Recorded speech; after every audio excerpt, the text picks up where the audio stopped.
La mer Méditerranée caresse les plages du sud de la France. Ses rivages baignés de lumière. Ses petits ports préservés. Ses caps qui portent leurs villas majestueuses telles des offrandes. La Grande Bleue, Mare Nostrum, notre mer, comme l'appelaient les Romains, est le berceau de notre civilisation. Un monde peuplé de mythes et de créatures fantastiques. Elle est le refuge de Jean Cocteau à plusieurs périodes de sa vie. Entre Nice et Menton, l'artiste dandy, écrivain et poète, réalisateur de La Belle et la Bête, y vit ses meilleures années. Il y féconde son double mythologique, Orphée. Il laisse derrière lui de grandes fresques aux lignes graciles, comme un hommage à cette côte d'Azur qui le vit renaître.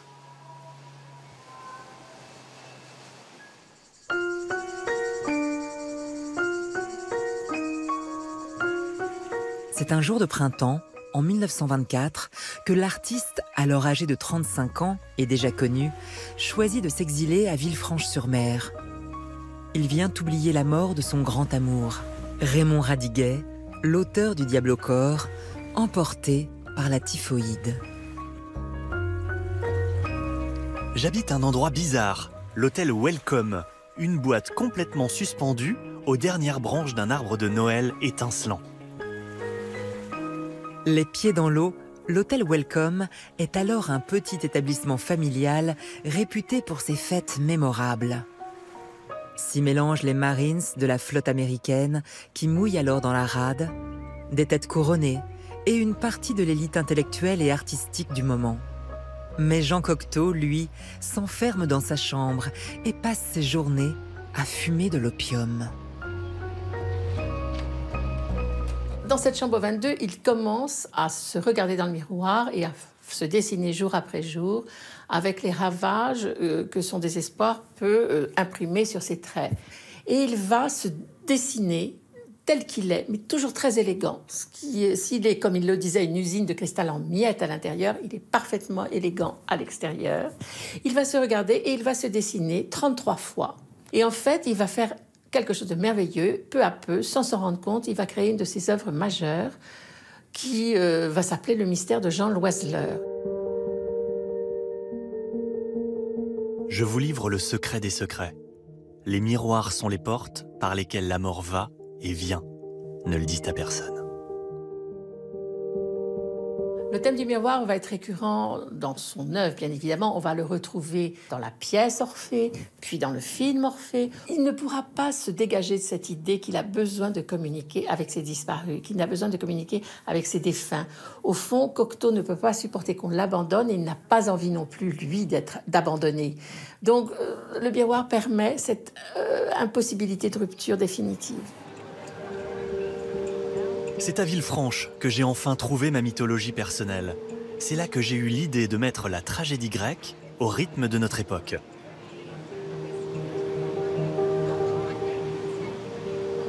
Au bord de la plus belle rade du monde, comme il aimait l'appeler, en tête-à-tête avec la Méditerranée, Cocteau donne naissance à Orphée, sa pièce la plus connue, et retrouve goût à la vie. Il surnomme Villefranche-mon-Île parce que en fait, il a l'impression d'être protégé. La Méditerranée a une influence depuis toujours sur Jean Cocteau, toujours parce qu'il a grandi enfant, adolescent, au milieu de terre cuite, de statues gréco-romaines. Son grand-père était collectionneur, donc il est imprégné de culture mythologique, de ces héros ou ces mythes grecs. Des années plus tard, à l'aube de sa mort, Jean Cocteau tourne d'ailleurs à Villefranche-sur-Mer une scène clé du film Le Testament d'Orphée, adapté de sa pièce. Dans la rue obscure, située derrière l'hôtel, il joue son propre rôle, qui rencontre son double dans ce passage souterrain, vestige de la ville médiévale. Ces années passées au Welcome sont parmi les plus fertiles. Cocteau revient ensuite régulièrement sur la Riviera, mais ce n'est qu'en 1950, à quelques kilomètres, sur la très chic presqu'île du Cap Ferrat, qu'il y trouve de nouveaux refuges. Cette fois, il vient se ressourcer loin des mondanités avec son amant, l'acteur Édouard Dermite, chez son amie Francine Weisweller, une cousine des Rothschild. Il est éprouvé par le tournage des Enfants terribles qui vient de s'achever, mais dans cette demeure mangée par les arbres, le créateur infatigable renouvelle sa peinture.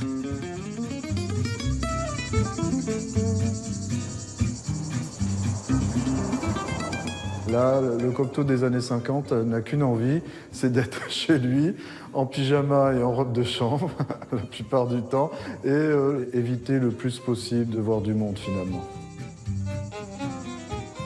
On est ici au Cap Ferrat, ça fait quelques jours, et très rapidement, les murs de la Villa Santo Sospir lui paraissant trop blancs, il va demander l'autorisation à Francine de dessiner sur la cheminée le dieu soleil, l'Apollon, symbole méditerranéen.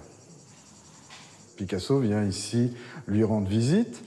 Picasso, en voyant le cheminée, va lui dire « c'est pas mal ». Alors Cocteau est vraiment très content d'avoir enfin l'aval du maître, de son ami, et lui dit « c'est pas mal, mais voilà, lorsqu'on fait un mur, il faut faire les autres murs ».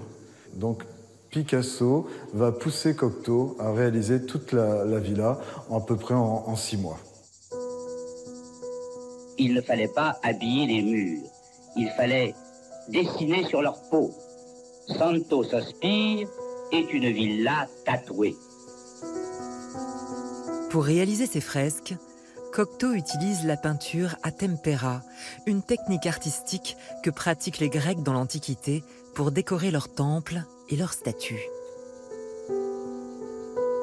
Il va badigeonner les murs de lait cru mélangé à des pigments. Il attend que ça sèche et il va utiliser du crayon d'abord pour faire un premier dessin, rehaussé de charbon. Il écrit même dans son journal intime que la lumière de la Côte d'Azur l'inspire. Il y a aussi la nourriture locale. De chaque côté de la pièce, on peut retrouver les fougasses, le pain d'ici et les oursins. Les fresques épousent surtout l'humeur joyeuse et coquine de ses 3 habitants, Francine, l'artiste et son amant, qui vivent entre ces murs pendant 13 ans, formant un trio intrigant. Entre les licornes, les boucs et les seins qui pointent, les symboles d'une hypersensualité percent sous le décorum antique. Alors Cocteau nous explique dans son journal intime que c'est le gardien des rêves érotiques de Francine Weisweller. Donc c'est vrai qu'on a quand même toujours, avec Cocteau, et plus particulièrement à la Villa Santo Sospir, ce rappel d'une sexualité exacerbée. L'artiste prend goût à la fresque et se met à tatouer d'autres endroits de la Riviera. En quête d'un écrin pour son art, il repense à la chapelle Saint-Pierre de Villefranche qu'il voyait depuis la fenêtre de l'hôtel Welcome. Cette petite chapelle, plus ou moins à l'abandon depuis un incendie en 1860, sert alors de remise à filet pour les pêcheurs de Villefranche. À 67 ans, dans un élan mystique, l'artiste qui a toujours entretenu un rapport ambigu à la religion réalise cette fresque d'un seul tenant, malgré ses voûtes.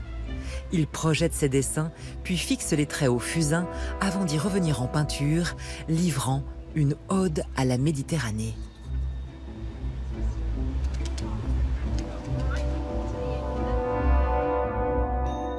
Pendant 5 mois, j'ai vécu dans la petite nef Saint-Pierre, à me battre avec l'ange des perspectives, envoûté par ses voûtes, enchanté, embaumé, dirais-je, comme un pharaon attentif à peindre son propre sarcophage.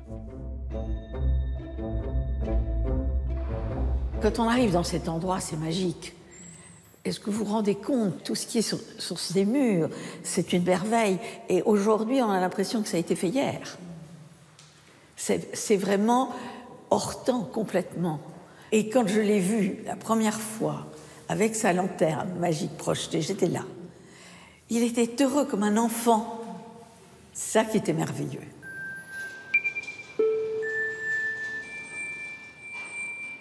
Il avait toujours rêvé de redonner cette chapelle au culte.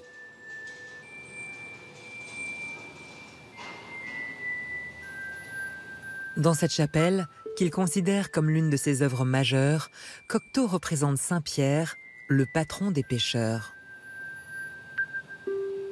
Deux autres scènes rendent hommage à la baie des Anges. On y voit les pêcheurs de Villefranche et leurs épouses qui remisent les filets et vendent le produit de la pêche. On reconnaît aussi le gitan Manitas de Plata des Saintes Maries de la Mer et la fille de Francine Weisweller, son hôte et mécène. Cette petite fille, avec le foulard, eh bien, c'est un portrait de moi. Quand je me suis vue représentée sur ce mur, j'étais complètement interloquée. Et j'étais très émue surtout. Jean Cocteau met plus d'1 an à peindre sa chapelle, son sarcophage fantasmé. Mais c'est aux portes de l'Italie qu'il choisit d'installer son mémorial, à Menton. Quelques années avant sa mort, Cocteau découvre cette ville agrippée à la colline, avec son dédale de ruelles colorées et ses escaliers qui dévalent vers la mer.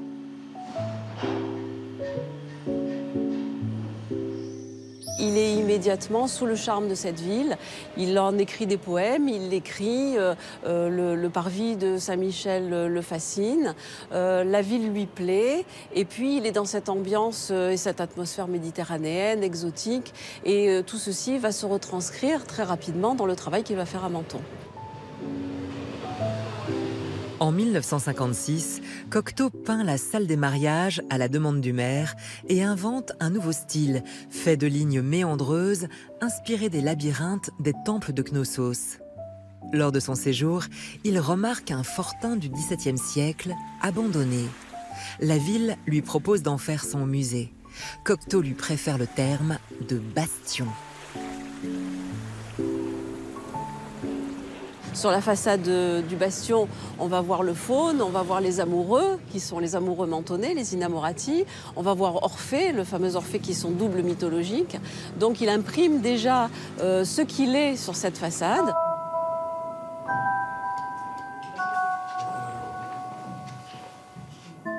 Cocteau va installer dans ce lieu ce qu'il représente pour lui un symbole extraordinaire qui est le symbole du lézard. Le lézard, c'est la paresse méditerranéenne, c'est le soleil, c'est les mues et les changements. Beaucoup de références à lui-même, à la multiplicité de son travail, qui se veut à la fois plein de soleil, plein de couleurs, tout ce qu'il va vouloir donner et reproduire de ce qu'il ressent au bord de cette mer qu'il aime tant. Le bastion de l'artiste est inauguré 3 ans après sa mort, en 1966. Il offre une plongée dans l'univers de l'artiste. Il vient enrichir les traces semées par Cocteau sur cette côte d'Azur qui le nourrit toute sa vie.